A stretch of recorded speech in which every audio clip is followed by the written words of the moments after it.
Hello students, you are welcome to this online platform. Today we are studying about polynomials यानी बहुपद के बारे में आज हम पढ़ेंगे।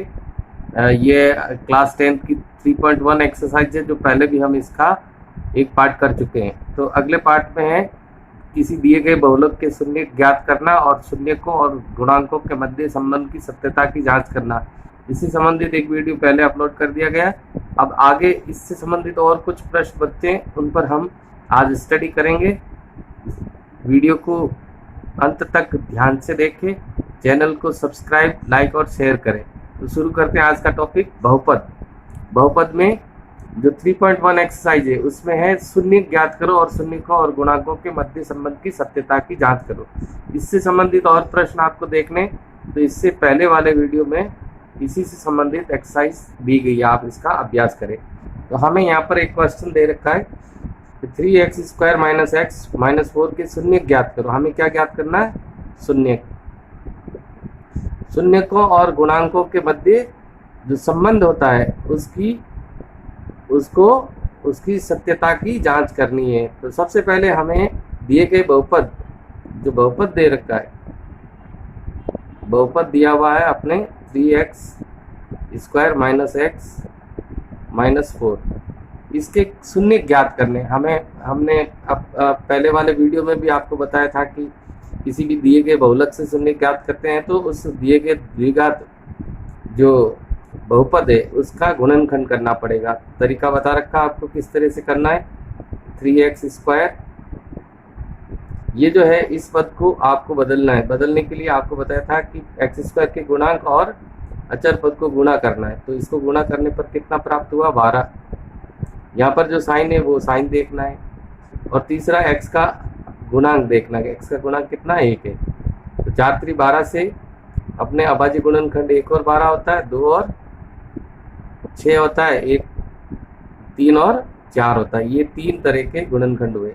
ये चिन्ह की ये विशेषता होती है कि ये चिन्ह जब भी दे रखा होता है तो हमें उसके अकॉर्डिंग काम करना है। अगर प्लस का चिन्ह दे यहाँ पर अचर पद से पहले तो इसका मतलब इन गुणनखंडों को जोड़ना है। माइनस का चिन्ह दे तो इसका मतलब घटाना।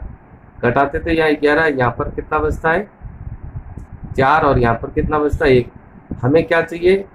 वो घटाने पर 1 आना चाहिए, यानी 12 के ऐसे 2 टुकड़े करो, घटाने पर 1 आना चाहिए। यदि यहाँ प्लस होता है तो 12 के ऐसे 2 टुकड़े करना, प्लस होने पर जो भी x का गुणांक है वो आना चाहिए। तो यहाँ x का गुणांक 1 चाहिए, तो हमें ये सेलेक्ट कर लेना है, यानी 3 और 4। तो इसको कैसे सेट करते हैं? यह माइनस का पद है इसलिए बड़ी संख्या पहले आएगी जो कि माइनस की होगी, माइनस के 4x, और छोटी संख्या 3 बनेगी जो कि किसकी होगी? उल्टे चिन्ह की, प्लस की 3x। 4x में से 3x घटाते तो माइनस का वह x ही बचता है और माइनस के 4। अब हम 2 पेयर बना लेते हैं, 2 कॉमन ले लेते हैं 2 पदों में। यहाँ देखो क्या कॉमन आ रहा है? 3 और 4 में कुछ भी कॉमन नहीं, लेकिन x कॉमन है। यहाँ से क्या बचेगा? 3 बचेगा, x² में x का भाग लगेगा, x बच जाएगा। यहाँ से भी x कॉमन चला गया, क्या बचेगा? 4 प्लस फिर इन 2 पदों में क्या कॉमन दिख रहा है आपको? कुछ भी कॉमन नहीं है, तो हम 1 कॉमन लेते हैं। 1 लेने पर यहाँ पर क्या बचेगा? 3x - 4। तो ये अपने पास ये 4 से 3 2 पद हो गए। पहले 3 पद थे, उसको 4 पदों में कन्वर्ट किया, अब 2 पद हो गए। दोनों में कॉमन क्या? वो बाहर ले लेते हैं। कॉमन है 3x - 4 का ब्रैकेट कॉमन है, बचेगा क्या? x + 1। अब यहाँ पर हमें जो पूछा है कि शून्य ज्ञात करो, तो शून्य ज्ञात करने का मतलब है दिए गए बहुपद को हम किसके बराबर मान लेते हैं? 0 के बराबर, तभी हम इसके शून्य ज्ञात कर सकते हैं। 0 के बराबर मानते हैं तो ये वाला पद और ये वाला पद आपस में क्या है? इनटू में, और बराबर में 0। तो हम क्या करते हैं? पहले पद को 0 के बराबर लेते हैं और दूसरे पद को भी 0 के बराबर ले लेते हैं। तो पहला पद है 3x - 4 = 0 और दूसरा पद है x + 1 = 0। ये क्या बनेगा? 3x - 4 पक्षांतर होगा, +4 हो जाएगा और x की वैल्यू क्या आ जाएगी? 4/3 आ जाएगी। इसी तरह इसमें सॉल्व करते हैं तो x = +1 उधर जाएगा तो किसका हो जाएगा? -1 हो जाएगा। और यहाँ x की वैल्यू कितना आएगी? 4/3। यानी जो पहला जो शून्य है वो हो गया, जिसको अल्फा बोलते हैं 4/3, और दूसरा शून्य हो गया आपके -1, जिसको बीटा बोलते हैं। पहले शून्य को अल्फा, दूसरे शून्य को बीटा। अल्फा और बीटा। अब हमने जो है शून्य तो ज्ञात कर लिए, हमें पूछा था दिए गए बहुपद के शून्य ज्ञात करो, तो शून्य कैसे ज्ञात करते हैं, दिए गए बहुपद के गुणनखंड कर लेना है। गुणनखंड के प्रत्येक पार्ट को, प्रत्येक हिस्से को किसके बराबर रखना, 0 के बराबर। जीरो जीरो क्यों रखते हैं, क्योंकि शून्य का यानी ऐसा कौन सा मान है जो शून्य बना देता है, तो इसीलिए 0 रख करके इसको सॉल्व कर लेते हैं। अब हमें इसकी जांच करनी है, तो जांच में क्या आता है, जांच में पहला बिंदु आपको बता रखा, देखो यहाँ पर कुछ चीज़ें जो आपको पहले से बताई हुई है, ए कौन होता है, बी कौन होता है और सी कौन होता है, जिसको कि हम क्या बोलते हैं, गुणांक। ये गुणांक है। तो गुणांक कैसे डिसाइड करते हैं कि जो एक्स स्क्वायर का गुणांक है वो तो किसकी वैल्यू बनेगी, ए की। जो एक्स का गुणांक है वो किसकी वैल्यू बनेगी, बी की। और जो अचर पद है वो किसकी वैल्यू बनेगी, सी की। यहाँ देखो एक्स स्क्वायर का गुणांक कितना हुआ, 3, तो ए की वैल्यू हो जाएगी 3। एक्स का गुणांक कितना, माइनस का कुछ नहीं लिखा मतलब 1, तो माइनस का 1। और अचर पद कौन है, माइनस का 4, जो कि सी की वैल्यू बनेगी। यानी कि ये ए होता है यहाँ पर, ये बी होता है और ये सी होता है। किस कारण से, किसकी तुलना से ये पता चलता है, x square plus b x plus c, ये बहुपद का व्यापक सूत्र है। तो एक्स स्क्वायर के साथ ए होगा, एक्स के साथ बी होगा और अचर पद क्या होगा, सी होगा। तो ए की वैल्यू यहाँ पर +3, बी की वैल्यू माइनस का 1 और सी की वैल्यू माइनस की 4 है। तो ये तो थे गुणांक है। और अब अपने पास क्या आ गए, ये शून्यक आ गए। तो हमें शून्यक और गुणांकों के मध्य संबंध की जांच करनी। तो हमें 2 चीज़ें देखनी होती है, आपको पता है कि पहली चीज़ देखते हैं शून्यकों का योगफल यानी अल्फा प्लस बीटा। उसका सूत्र होता है -b/a। तो हम इसको सॉल्व करते हैं। अल्फा प्लस बीटा यानी अल्फा यानी पहला मान 4/3, बीटा यानी बीटा माइनस का 1 है, इक्वल्स टू -b। बी की वैल्यू कितनी है, माइनस का 1 है, तो यहाँ ब्रैकेट में -1 आ जाएगा। अपॉन में ए की वैल्यू कितनी है, 3। अब अपन इसको सॉल्व कर लेते हैं। सॉल्व करते हैं तो 3 यहाँ एलसीएम हो गया, 3 से 3 कैंसिल हो गया, 4 -3 1 जा 3 यानी 3 एकम 3 हो गया। ये हो जाएगा माइनस प्लस 1/3। तो अपनी पोजीशन क्या आ गई देखो, 4 में से 3 गया 1/3 और बराबर में भी कितना आ जाएगा, 1/3।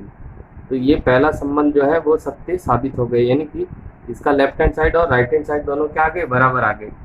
लेफ्ट हैंड साइड किसको सॉल्व करने से आया, अल्फा प्लस बीटा डायरेक्ट फॉर्मूले से, और राइट हैंड साइड -b/a जो कि गुणांकों का सूत्र है।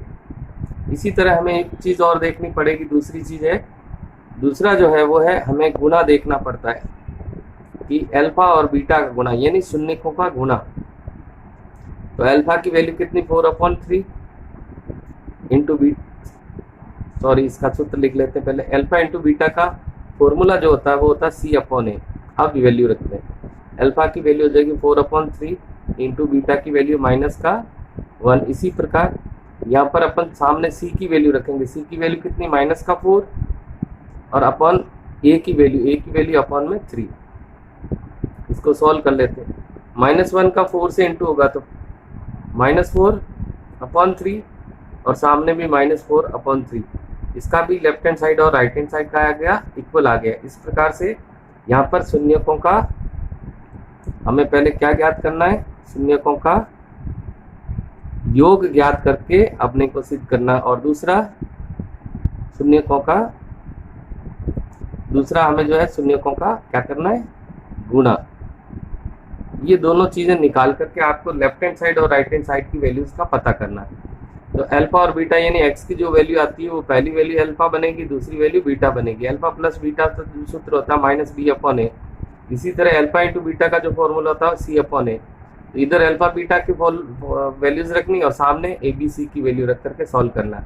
दोनों की वैल्यूज अगर बराबर आती तो हम कह सकते हैं कि दिए गए बहुपद के शून्यक और गुणांकों के मध्य संबंध सही है।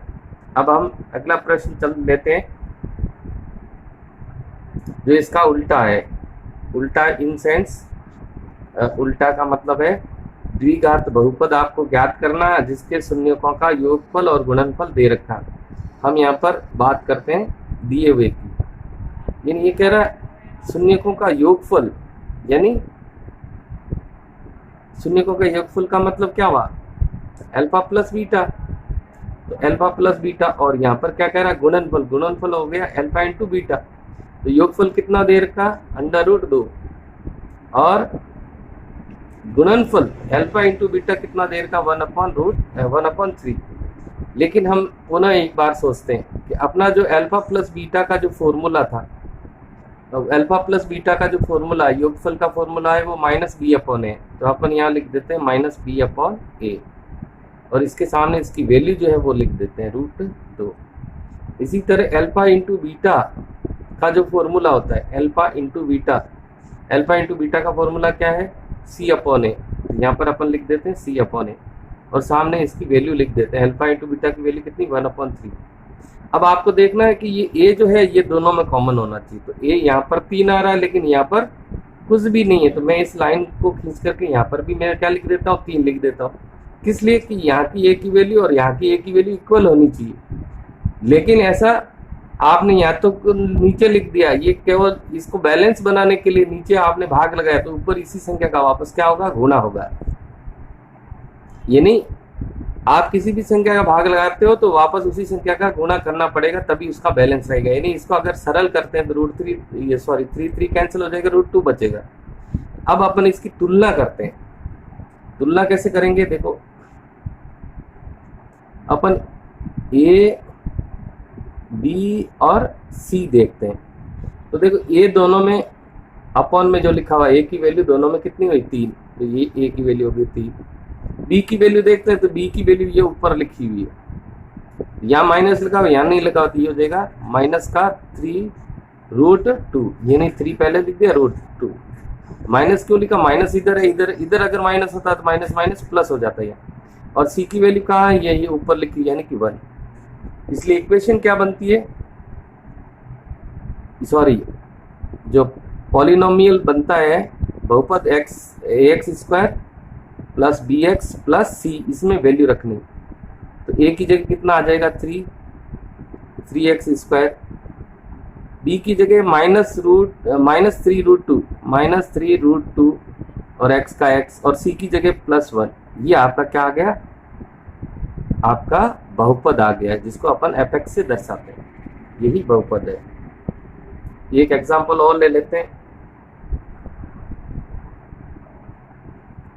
क्या है एग्जांपल दूसरा जो इसमें दे रखा है, कि आपके पास यदि किसी बहुपद के शून्यकों का योगफल -1/4 है और शून्यकों का गुणनफल 1/4 है, तो बहुपद क्या होगा। वेरी सिंपल, वही काम करना है। हम जानते हैं कि शून्यकों का योगफल यानी अल्फा प्लस बीटा का फॉर्मूला होता है -b/a, और इसके सामने इसकी वैल्यू लिख देते हैं जो दे रखी है -1/4। इसी तरह अल्फा इंटू बीटा यानी गुणनफल का फॉर्मूला क्या होता है, c/a, और सामने इसकी वैल्यू रख देते हैं 1/4। अब यहाँ पर भी वही काम करना है, a की वैल्यू निकालनी, b की वैल्यू निकालनी और c की वैल्यू निकालनी। देखो यहाँ तो कोई समस्या नहीं आ रही है, क्योंकि यहाँ a की वैल्यू 4 है, यहाँ पे भी a की वैल्यू 4 है। अगर बराबर नहीं होती तो इसको बराबर करना पड़ता है, जैसा कि पहले उदाहरण में दिया। तो a की वैल्यू दोनों ही जगह कितनी हो गई, 4। b की वैल्यू यहाँ पर देखो -b = -1 है, तो माइनस माइनस कैंसिल हो गया, b की वैल्यू कितनी हो गई, 1, और c की वैल्यू यहाँ पर कितनी है, 1। तो a की 4, b की 1 और c की भी 1 हो गई। तो अपना जो बहुपद का सूत्र होता है वो ax² plus bx plus c होता है। अपन इसमें वैल्यू पुट कर देते हैं। a की जगह कौन सी वैल्यू आएगी, 4x², b की जगह आएगा 1x और c की जगह आएगा 1। तो ये हो जाएगा 4x² प्लस 1x यानी x प्लस 1। यही आपके द्विघात क्या है, बहुपद है, जिसको हम किससे दर्शाते हैं, fx से। तो इस तरह से दिए गए शून्यकों के योगफल और गुणनफल से हम क्या ज्ञात कर सकते हैं, बहुपद ज्ञात कर सकते हैं। यहाँ एक थोड़ा सा विशिष्ट क्वेश्चन है जिसको ध्यान देने की आवश्यकता है। क्या है, बहुत ही अच्छा प्रश्न है बोर्ड के हिसाब से। यहाँ पर दे रखा यदि एक द्विघात बहुपद, ये देखो fx = दे रखा है x² माइनस 8x प्लस के शून्यकों के वर्गों का योग 40 है, तो k की वैल्यू ज्ञात करो। तो हम इसको लिखते हैं x square minus 8x plus के। ये अपने पास किसकी वैल्यू दे रखी, एफ एक्स की, यानी बहुपद दे रखा है। हम जानते हैं बहुपद क्या होता है। बहुपद का जो व्यापक सूत्र होता है वो होता है a x square plus b x plus c. तो इससे हमें क्या करना, ए की वैल्यू, बी की वैल्यू और सी की वैल्यू देखनी है। तो देखो ए की वैल्यू कौन होती है, एक्स स्क्वायर का गुणांक, तो यहाँ एक्स स्क्वायर का गुणांक कितना हुआ 1। बी की वैल्यू कौन होती है, एक्स का गुणांक, तो बी यहाँ पर एक्स का गुणांक कितना, माइनस का 8। और सी की वैल्यू कौन होती है, अचर पद, यानी कि यहाँ पर क्या है, ए। अब हम यहाँ पर वही शून्यकों का योगफल, योगफल का सूत्र होता है माइनस बी अपॉन ए। वैल्यू रखते हैं, माइनस बी की जगह माइनस, माइनस का माइनस आ जाएगा, बी की जगह आएगा माइनस का 8 और ए की वैल्यू कितनी है 1, तो ये हो जाएगा 8/1, यानी कि इसकी वैल्यू 8 आ गई। इसी तरह अल्फा इंटू बीटा, यानी इन दोनों का गुणनफल ज्ञात करते हैं, उसका फॉर्मूला होता है सी अपॉन ए। तो सी की वैल्यू यहाँ पर क्या है के और ए की वैल्यू 1, इसका मतलब ये हो गया के। हमें क्या करना है, यहाँ पर जो दे रखा है यानी जो दिया है वो क्या दिया हुआ है, वो दिया हुआ है कि अल्फा और बीटा के वर्गों का, शून्यकों के वर्गों का योग, वर्ग यानी इनके अलग अलग का स्क्वायर का प्लस कितना है 40। लेकिन हम जानते हैं अल्फा प्लस बीटा का जब हम होल स्क्वायर खोलते हैं तो हो जाएगा alpha square plus beta square plus क्या हो जाएगा 2 अल्फा बीटा। ये कैसे हुआ, ए प्लस बी का होल स्क्वायर खोलो, क्या आता है a square plus 2ab plus b square, वही फॉर्मूला अल्फा प्लस बीटा का हो या ए प्लस बी का हो, ए स्क्वायर ये रहा अल्फा स्क्वायर, बी स्क्वायर ये रहा बीटा स्क्वायर और 2ab प्लस 2ab। अपन इसमें वैल्यू रख देते हैं। देखो अल्फा प्लस बीटा की जगह ये आ जाएगा, अल्फा प्लस बीटा की वैल्यू कितनी है 8, यहाँ आ गया 8 का square. Alpha square plus beta square ये हमें ज्ञात करना है, alpha square plus beta square ज्ञात करना है, plus 2 into alpha into beta, alpha into beta की वैल्यू कितनी है के, तो ये यहाँ आ जाएगी। तो क्या हो गया, हाँ alpha square plus beta square, यानी कि इसका देखिए alpha square plus beta square 40 है, ये रखा नहीं वैल्यू, सॉरी 8 8 64, इसकी रख देते 40 और ये हो जाएगा प्लस का 2k। तो कितना बना 40 पक्षांतर हो जाएगा तो 64 माइनस 40 हो जाएगा, इधर आएगा तो सामने क्या बचेगा 2k। तो सॉल्व करते हैं तो आगे क्या बनेगा 2k इक्वल्स टू 64 में से 40 गए कितने बनेंगे 24 और फिर k की वैल्यू क्या बन जाएगी 24/2, यानी k की वैल्यू आ जाएगी आपके 12। तो ये भी एक बहुत ही इंपॉर्टेंट क्वेश्चन है, इस क्वेश्चन का भी आप अच्छा सा अभ्यास करें। एक बार फिर से मैं इसको रिपीट कर देता हूँ कि दिया गया बहुपद x square minus 8x plus के, इसकी तुलना आपको a x square plus b x plus c से करनी है। तो ए की वैल्यू 1 बनेगी, बी की वैल्यू -8 बनेगी और सी की वैल्यू k बनेगी।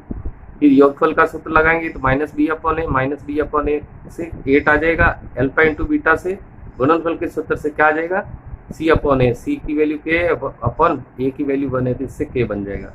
फिर आपको जो दिया हुआ वो है alpha square plus beta square equals to 40। अपन अल्फा प्लस बीटा का होल स्क्वायर खोलते हैं तो alpha square plus beta square plus 2 alpha beta, values रख देते हैं। अल्फा प्लस बीटा की जगह 8 आ जाएगा, alpha square plus beta square का 40 आ जाएगा और 2 इंटू अल्फा बीटा की वैल्यू इंटू में k है तो k आ जाएगा। सॉल्व करने पर 40 इधर पक्षांतर हुआ, 64 में 40 गए 24 बचा, 2k equals to 24, k equals to 24/2 12 हो गया। इस प्रकार से ये जो 3.1 थी एक्सरसाइज, इसमें बहुत ही इंपॉर्टेंट क्वेश्चन जिसका बार बार अभ्यास करें, इस वीडियो को बार बार देखें। अगला टॉपिक शीघ्र ही आपके साथ शेयर करेंगे, तब तक के लिए धन्यवाद, जय हिंद।